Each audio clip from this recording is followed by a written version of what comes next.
This is an important announcement from the chosen chimp. The irony of having a bit of hair sticking up at the back of my head, thus making me look like an apple in a video where I talk about Isaac Newton, is not lost on me. Thank you for your time.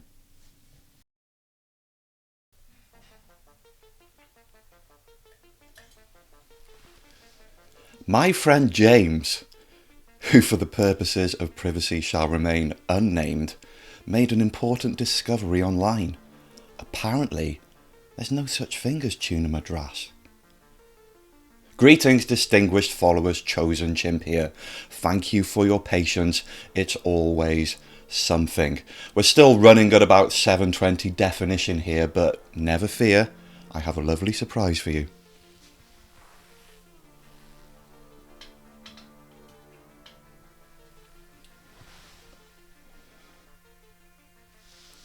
I decided now would be a good time to be a fanatical Doctor Who fan.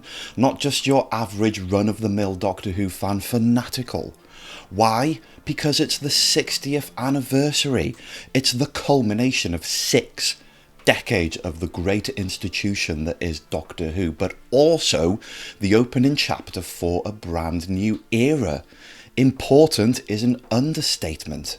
And for this reason, these 3 anniversary specials really need to count.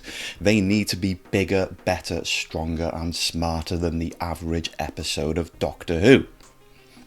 I thought the Star Beast was pretty good fun. It had some nice tea time-ish bonanza spectacle goodness. It had action, it had excitement, it had comedy, it had an interesting little message. It was all good. I enjoyed myself, but walking away from it, I thought there's an intensity to Doctor Who that has now been kind of shoved into the next 2 episodes, and what they mustn't do is shove it again into the giggle. Arguably everything hinges on the wild blue Yonder, this difficult second album, this kind of standalone story that has been shrouded in so much mystery that excitement levels and anticipation levels are at an all-time high, or at least they were for me. These were the thoughts running through my head in the run-up to this Saturday's episode. So I sat down, watched it with my family, and interesting. Okay, so what basically happened, my process was this.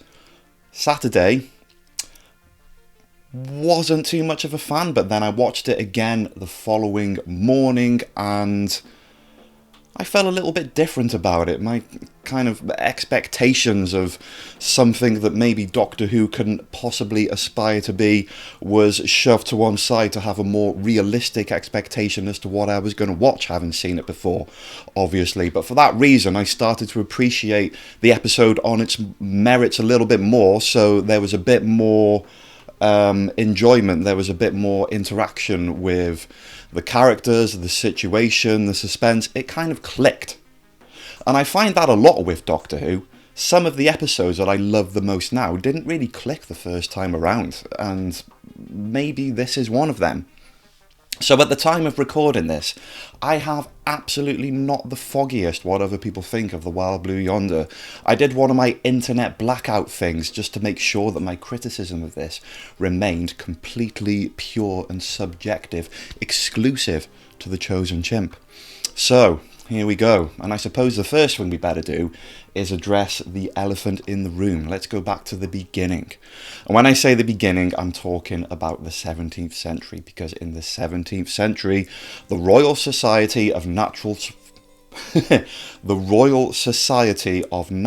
Philosophers had a bit of a problem with a one Sir Isaac Newton, because a one Sir Isaac Newton did not play well with others.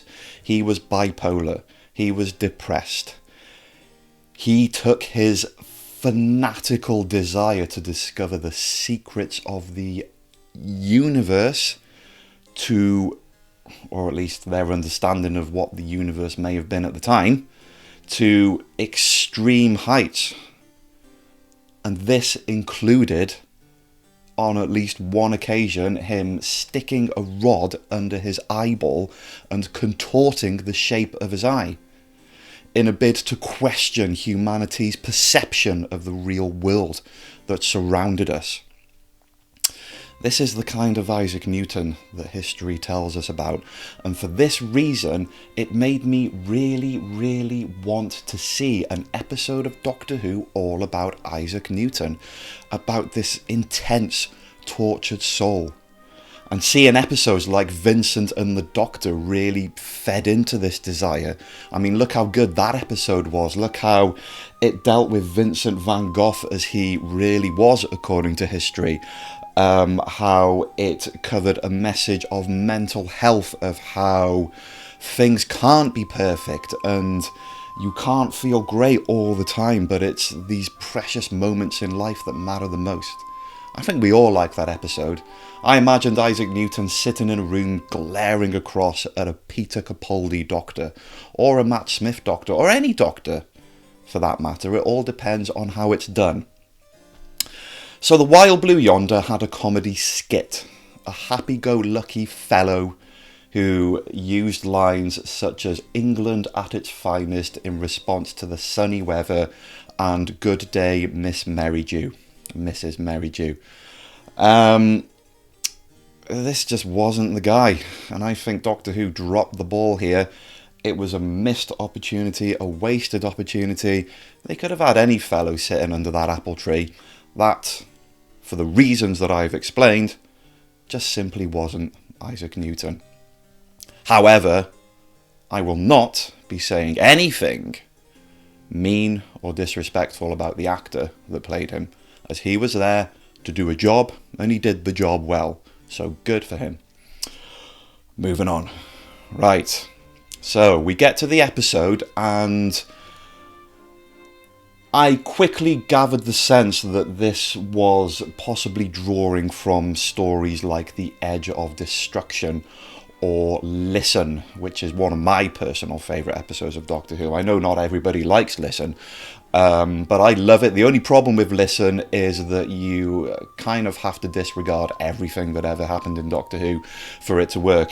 But I think it's a brilliant exercise in suspense, and like Edge of Destruction from 1963, or was it the beginning of 1964? Comment. It drew from this idea that there was no tangible villain, that the enemy was kind of fear itself, and that's very much how this story started. The Doctor and Donna land on what they perceive to be some sort of spaceship, and when the TARDIS whizzes away and essentially abandons them, their excitement of kicking it old school season 4 style is replaced with a sense of anxiety and isolation. By the way, Catherine Tate and David Tennant, what a pair. Isn't it lovely to see these guys back? The chemistry, the performance, the characters, the, I suspect, ad-libbing of their acting. Maybe not, I could be wrong, but it's so natural and it flows so well. These guys are great. Okay, like I said last week when I talked about the Star Beast, it's a bit questionable maybe just to have Donna Noble and the 14th Doctor back for an anniversary that should probably encompass the bigger picture of what Doctor Who is and always has been. But if you're going to choose one, this was a grand choice. And this episode proved it. They essentially carried the whole thing by themselves. Well, they did, didn't they? How many characters was in it? 4. How many actors? 2. By the way, if you haven't seen The Wild Blue Yonder, get off the internet, please. Watch it, but then come back and watch this video. So they're stuck on this spaceship and they go out into a corridor, and it stretches for an impossible distance either side. And at this point, I'm thinking to myself, this is a completely different Doctor Who we're watching here. The budget and the production on this episode was incredible. And if the corridor scene didn't cement that. It would probably more be the bit when they go into the captain's deck and sit in the captain's chair and they look out into space, or what is apparently not even space, just this kind of black void. The exterior shots of the ship and the music, it's so much more grandiose, and it's big budget, but it's also minimalist. And one of my biggest criticisms of the latter episodes of the Chibnall era, particularly the stuff you see in Flux, we'll get to that, it felt like it was big for the sake of being big, whereas this feels more consistent with what the story is trying to convey. It's definitely more on a par with something you'd see in a Marvel show, or something you would see in a Star Wars show. Disney Plus, go figure. But Doctor Who really has truly shed its low budget, look at the production, isn't it rubbish and funny skin that it had for so many decades of its existence. This is top dollar. And yeah, I think there were certain moments when they were standing in that corridor and perhaps it didn't really look as though they were really standing there. It looked a bit green screeny, but okay. I mean, yeah, how'd you get something like that right? I mean, look at my studio, for heaven's sake. Did I turn this microphone on? So after some interesting and wonderfully suspenseful what the heck is going on-ness, there is this brilliant scene. If you've seen it, you know which one. The Doctor and Donna go into an orange room, and Donna starts pouring her heart out to the Doctor, and it's all well and good, but then suddenly it jumps to a blue room where the Doctor is kind of pouring his heart out to Donna. And it's like, what's going on? And for a moment, you're stuck in this real kind of sense of not knowing. I'm explaining this really well. But the point is, for a moment, because this episode, there was so much that was concealed. There was so much that audiences didn't know. The trailer gave away so little that expectations were running high, anticipation was running high. Viewers had no idea what to expect on this, and obviously the theories run rife, which is great. It gets people chatting, it gets people excited, and the pivotal moment is this bit when they're in one room and they're in another room at the same time. And my immediate thought when I saw this was, is this because they have been cloned? Is there some kind of time dilation on the ship, like in World Enough and Time, something like that? And then the music gradually catches up with you. Watch it again, it's really clever, because the music is kind of running adjacent to this scene, and it's almost like it's not really a problem. But then as the moment the viewer kind of figures out that something's wrong, the music kind of clicks in and goes suspenseful as well, and it really, really carries you. And then suddenly the Doctor says, "My arms are too long." And I'm thinking to myself, okay, so you've regenerated into the 14th Doctor, and your old school 10th Doctor, but you realise there are some changes about your body. But no, he's an alien, and so's Donna in the other room. And his arm, well, Donna's arm is massive. Just flumps on the floor like that. Flumps. There you go, I invented a word. Her flumping of the arm, her massive hand. Great effects, by the way. I did enjoy the behind the scenes on Doctor Who Unleashed. I thought that was brilliantly creepy. And then the Doctor did it with his arms, and he's got two massive arms. And I thought, yeah. And so went the duality of these alien creatures for the rest of the episode, where I thought they were sort of cool and sort of spine-tingling, which is what Doctor Who's all about, but also kind of silly at the same time. At a molecular level, I just couldn't decide which one it was. It was going back and forth, you know. Some of my friends who don't like Doctor Who, I sometimes have a hard time trying to convince them that it's a good show and it's serious science fiction. And having an image of David Tennant's head under his own backside and then crawling around like a spider doesn't really support my case. But I suppose maybe kids would find that creepy, and it's a family show. Maybe I'm expecting too much as an adult, just enjoy the ride. So these two creatures are massive, and they're chasing the Doctor and Donna throughout the corridor, and my son turns to me and he says, "Dad, they look like Titans." And I'm like, oh yeah, they do look Titans. They do look like Titans, is what I said. By the way, throughout this entire channel, I've made one other Attack on Titan reference, because it's nothing like Doctor Who, so why would I? It was in Planet of the Giants, go figure. So yeah, they get squashed together, and the effects are brilliant. It's so well done. It's so well put together. I just had a really hard time trying to decide if I liked these creatures. But the performance that Tennant and Catherine Tate put into them, and how they are separated from the real Doctor and the real Donna, is just perfect. Couldn't ask for anything better. I think they are called the Not Things or something like that. They live on the fringe of the universe and they don't know what they want to be, but they got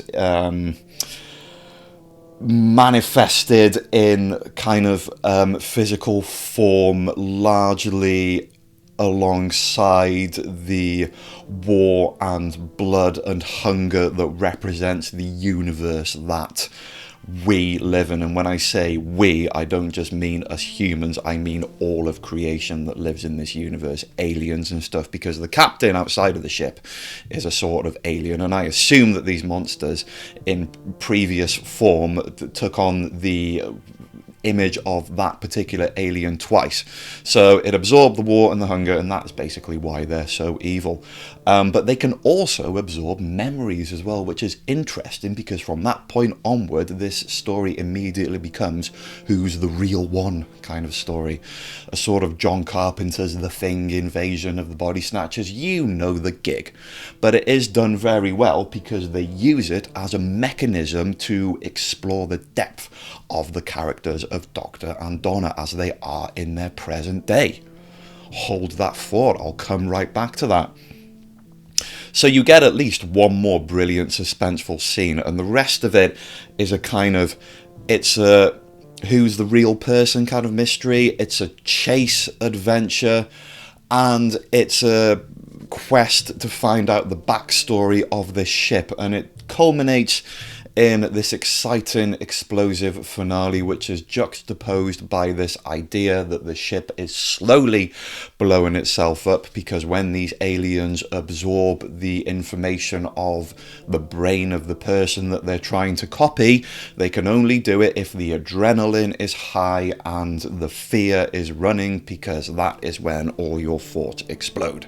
So the captain did it all really slowly, and that is why that three-eyed robot in the corridor is just trundling along bit by bit. Good story. Interesting concept. Very Russell T.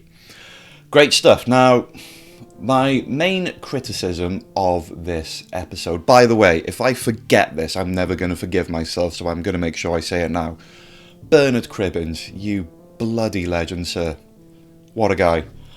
It really kind of encapsulates how, in one angle, this thing was filmed years and years ago, you know, because we all know about Bernard Cribbins' passing in 2022, but to see him there, back as Wilf, 90-something years old, still so full of fire and full of passion, wonderful, brings tears to the eyes. Rest in peace, Bernard, you legend. Excellent to see him back. So good. So good. Anyway, where was I? Yeah, so the main point of criticism with this episode was, again, kind of like the Star Beast, this was good. In fact, this was very good, and it didn't click the first time, but it definitely clicked the second time. But it wasn't my all-time favourite Doctor Who episode, and I don't think it never will be. And this is important because, like I said, the main objective, really, I think, of these episodes is to win a lot of the fans back. And I think it wouldn't have won anyone back. I think it did a good job of pacifying the kind of faithful who stayed throughout the whole spectacle of the Chibnall era and everything else. There was nothing wrong with it. It was fun. It's exciting. I'd actually like to sit down and watch it again. But I needed it to blow me away, and I just don't think it quite hit the mark. Like I said, the monsters were interesting, but I just can't decide if they're cool and creepy or if they're silly and over the top. There's no question of it with the silence. There's no question of it with the weeping angels, you know.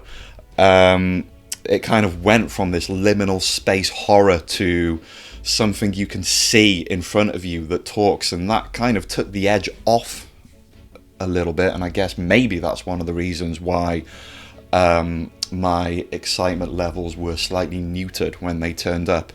But I can learn to love them. Aesthetically, mechanically, it was tight, it made sense, it was good, and it was a solid episode of Doctor Who. I just feel like they did that thing where they pushed the real showstopper right to the end, and they shouldn't have done that. They should have brought some of that into this second one. And that, distinguished followers, is a rambling, subjective opinion. You are under no obligation to agree with me here whatsoever. Oh yeah, I really liked their fangs as well. They were like the vampires in that episode. Right, let's talk about the important thing, the very, very important thing that happened here. Chibnall happened, guys. It's still in the canon. This episode did more for the Chibnall era than the Chibnall era did for the Chibnall era. I'm sorry, but it just did. It acknowledges the events of the Flux and heavily implies the Timeless Child story arc with a level of intensity that those actual episodes fail to deliver. I'm sorry, but it just did. And it's largely because David Tennant is so flipping good at doing Doctor Who. He responds to fake Donna's acknowledgement of the Flux and the Timeless Child with a level of intensity that is very reminiscent of how he was in his original run as the Doctor, except that back then it was because of the destruction of his home planet Gallifrey, and now this time it's the destruction of his home planet Gallifrey again, because during the Timeless Child story arc, the Master destroyed it and created an army of Cybermen Time Lords, and then the whole universe was destroyed and there were millions of Doctors, and he's not even Gallifrey. Oh man. Oh Chibnall. But this puts it in the canon and makes it a backstory. And that just turns this whole saga on its head. And you know what? I don't think that's a bad thing. I think it does this in a good way. Russell T Davies has a very exceptional and unique talent for taking basically anything and turning it into something that can be used for something else. You know, I don't know, the heartbeat of the Time Lord doing the that sort of thing. You know what I'm talking about. I can't think of any other examples now, but you know what I'm talking about, okay? This is one of those things, and making it a backstory and giving the Doctor this brand new level of hurt is interesting because it just really gives him something to riff on. Who doesn't love David Tennant's Doctor throwing a wobbler and getting angry and kicking things and throwing stuff across the room? And he does that brilliantly in here. Do you know, one of my main criticisms of the 50th anniversary is that I thought David Tennant was pretty safe in that episode. He kind of just stands in the background saying things. Again, subjective opinion, feel free to disagree. But in this instance, we get the raw, true 10th Doctor experience, and this is one of the things that excited me so much in that trailer when it dropped a few months back, when you see him doing this. And yeah, he goes nuts in that chamber. He kicks things, he shouts, he screams, and it's because he's thinking about the fact that the half the universe got destroyed because of the whole thing with Tech-Dayon and the multiverses, and him being some experiment that they needed to get rid of, and you know, that's playing on his mind. And it's good. We didn't really see that with Jodie Whittaker's Doctor. She went to a warehouse with Daleks and then Sea Devils, and then it was over. So this is really good. Now, Okay, I think I've just about wrapped up this review, and I hope you enjoyed my uncensored, unrehearsed, unimpressive, incessant ramblings. But I will end this on a theory, and if you don't want to hear this theory, if you are worried that people's theories are going to spoil what's ahead, then please click away now, but I could be wrong. I think that what is going to happen now is that the reason why Jodie Whittaker regenerated into a previous incarnation of the Doctor is because it's safe. Perhaps Russell T Davies has created this dimension retrospectively to Jodie Whittaker's character that she just simply refused to register and acknowledge this shocking revelation that she was something other than Gallifreyan, and that the flux was destroying half the universe because of her. And that when she regenerated into a safe Doctor, that was her refusing to embrace this idea that she can be something new, that the Doctor is something different to what the Doctor always perceived themselves to be. So what we have is this transitional point between old Doctor and new Doctor. Not only is this representative of the character, but it's kind of also representative of an audience watching this program and expecting the classic vintage tropes of Doctor Who that we have grown to know and love. And while we'll still get plenty of that, I believe that Russell T Davies intends to point this show in a bit of a new direction. What that direction entails, I don't know, but I do think things are gonna change. I think Ncuti Gatwa is going to be a very different Doctor. I suspect the show might be very different going forward. And whether that's a good thing or a bad thing is something you can argue until the cows come home. But hey, it's not like we lose all the old stuff. It's still not there. So even if we don't like the new product, Doctor Who will always be great. And I will always be there for the ride. But I think that RTD has encapsulated this in the character of the Doctor. When Jodie Whittaker regenerated, she went, no, I don't want to go in this new direction. I don't want to acknowledge that I'm not Gallifreyan. I don't want to acknowledge this whole timeless child thing. I'm the Doctor. I was this. I was that guy. I was that guy. I was that guy. So I'm going to be that guy again. No. So this 14th Doctor, this David Tennant Doctor, has to truly let go. He has to truly embrace the idea that he's going to become a brand new person, to embrace this history that he only recently became aware of. And the moment he does that, Ncuti Gatwa awakes as the new Doctor, and yeah, maybe that's why he's looking so calm and reserved in the trailers. Maybe he's thinking, right, I'm ready now, bring it on. And he's taking the audience on that journey with him. Listen, that could be absolute poppycock, or flapdoodle, as Tom Baker's Doctor might say. I was just kind of riffing off the idea that they brought the Chibnall era storyline back into it and how they could use it effectively, and I wonder if that's a way that they could do it. Tell me your theories in the comments, and I do believe I've waffled on quite enough. Sorry again for the late videos. I am hell-bent and heaven-sent on delivering my next video on Sunday as I originally promised. The Giggle, Neil Patrick Harris, the Toy Maker. I am very, very excited for this one.